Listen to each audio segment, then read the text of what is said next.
morning. I'm on my way out right now to go take care of all the morning chores and feeding the animals and everything. Normally this is Noah and Jeremiah's job, but Noah left yesterday to Belize for his mission trip, and Jeremiah's in the deer woods, so somebody's got to do it. First order of business is letting the chickens out. This is our front coop. This is where we keep our younger layers and all of our black copper morans and Americanas, because that's how we make more black copper morans and olive eggers.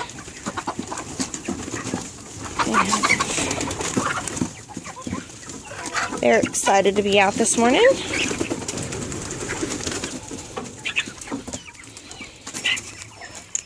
And then I'll go through, it looks like their feeder's probably fine, and I'll go ahead and check their water and check my little mama bird over here. She looks like she's doing okay. She needs some more food and water. We usually give our birds about a scoop of scratch a day. We give them a little bit more when it's cold outside because it helps them generate body heat and warm up. This is our grow out pen. It is just a lean-to coop on the back side of our big chicken coop. And whenever our birds come out of the stage 2 brooders, when they're fully feathered, we bring them out here. It's kind of muddy in here right now. We've had rain for the last few days. But you can kind of see these guys. There they come.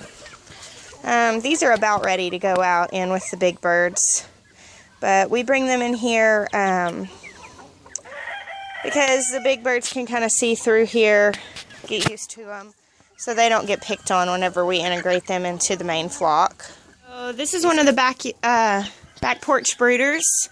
We have 2 back here, and they each have a heating plate. And so these guys need food and water.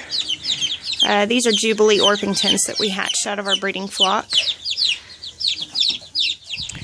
Alright, so the goats have to be fed enclosed, otherwise the turkeys and the chickens will demolish their food. So bring them in here. Come on, girls. Okay, going in. Okay, going in. And they will probably be done by the time I get done making my rounds. We kind of jumped the gun on getting turkeys. We knew we wanted them, but we weren't really ready. And in about June or July, we decided we didn't want to miss out on the opportunity. And we decided to go ahead and buy some hybrids since there wasn't enough time to raise a heritage breed by Thanksgiving. These are broad-breasted whites. They do not reproduce, so they're not good for sustainability. And they were just kind of like, you know, our first year turkeys. We took this dog kennel and surrounded it with pallets and put roosts inside, which they don't usually use, and you know, hung a waterer and a feeder. We planted a few fruit trees, which the goats found delectable, so we had to protect those. This is our overflow coop. It was kind of just came from, we had so many chickens, so we took another dog kennel, surrounded it with pallets. Before we surrounded it with pallets, we lost a few to predators, but now we don't lose any. We've got nest boxes back here. We put our older hens back here. Once they get, sorry, I'm talking, I'm not paying attention. Once they get to be a little over a year and they're laying pretty good, we'll put them back here. We've had a little bit of problems with them not wanting to lay, but we covered it with a tarp, and they're doing a lot better. So they pretty much get to free range all day. They have, you know, they have run of the whole backyard, and they all we don't clip their wings, so they can get over that fence just fine. Breeding coops. I use them to isolate the chickens that we're wanting to breed to hatch out. It looks like Jeremiah came through and did food and water last night. That one's a little low.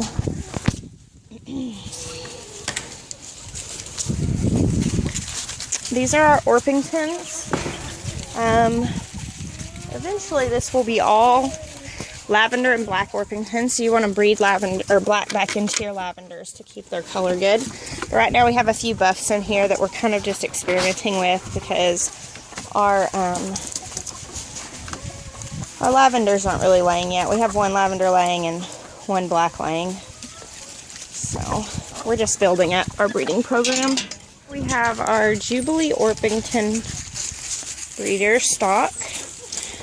We only have one rooster and 3 hens as of right now, but we have just started having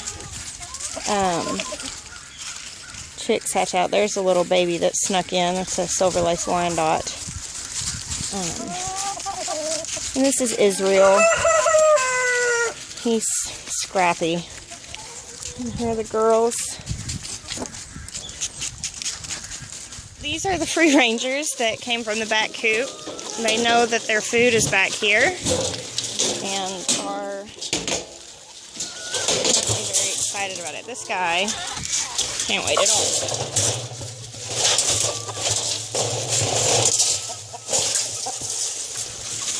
It's actually running kind of low. And I'm just going to make sure they have enough until Jeremiah gets home and he can... Jeez, they act like we didn't feed them yesterday. These are our rabbit mamas. Looks like Jeremiah came through and fed all of them last night because they're all full on everything. These are our young ones that aren't ready to breed yet. We have lion's heads and then we have meat rabbits.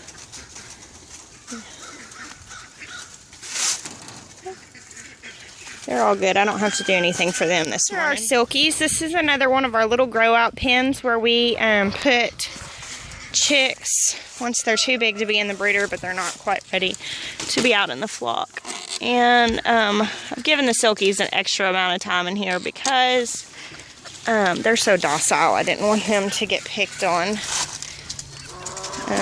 Those are a couple of frizzles. I bought them at the flea market.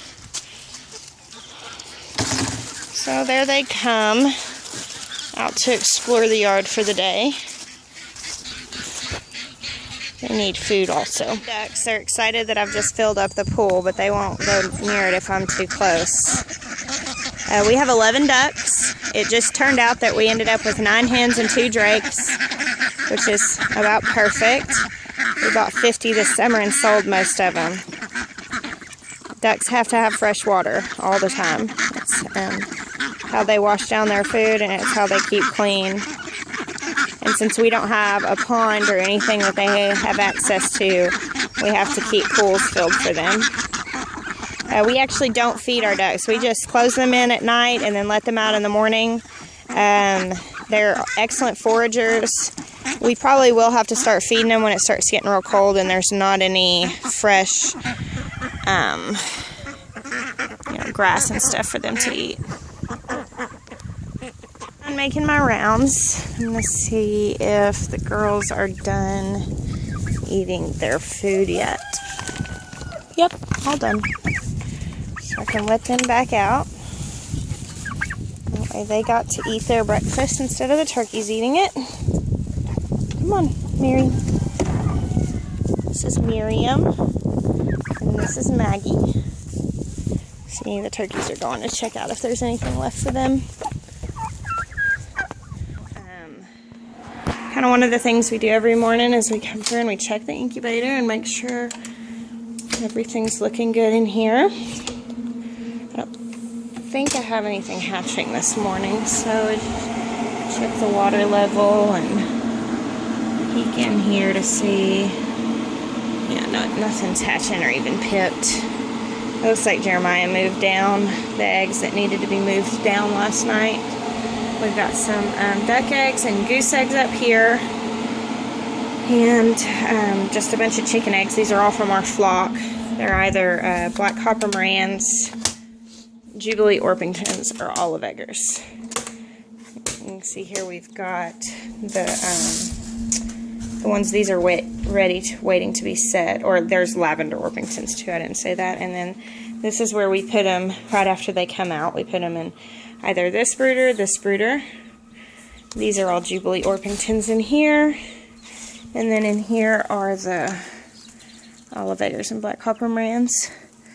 These have all hatched within the last day or two because I emptied this thing out and gave everything in it to Lisa just a couple days ago. So those are all new. So that's a morning at Roots and Refuge. I really didn't have to do that much this morning. I mostly just had to let them all out. Jeremiah had gone through last night and topped off all the feeders and the waters for the most part because he knew he was going to be hunting this morning.